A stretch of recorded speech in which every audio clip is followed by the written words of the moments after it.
Hello and welcome to our latest collection chat. My name is Liz Taylor and I'm the curator at Nuneaton Museum and Art Gallery. I absolutely love stationery. Give me a pen pot, coloured pencils, a notebook, a hole punch and I'm happy. I especially like those things that are practical but also a bit beautiful.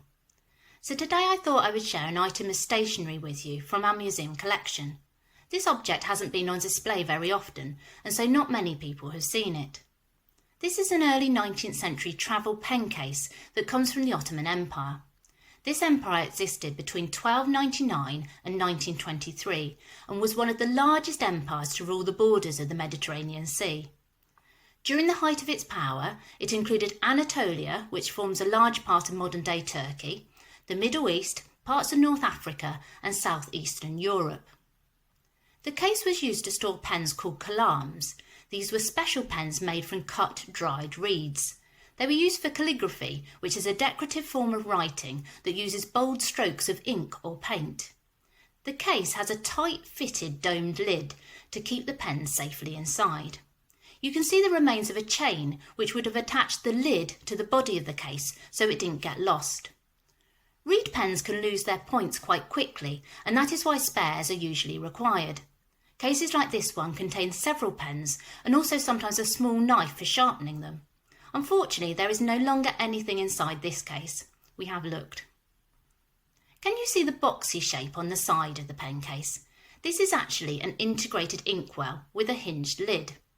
It meant that the calligraphy writer was able to keep everything they needed for writing in one place. A reed pen would be dipped into the ink and the ink would be sucked up into the hollow area inside. As the ink ran out, it would then be re-dipped.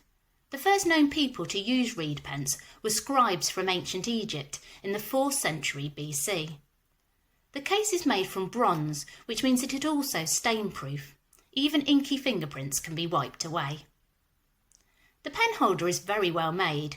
It has been decorated with motifs including flowers, using a technique called chasing.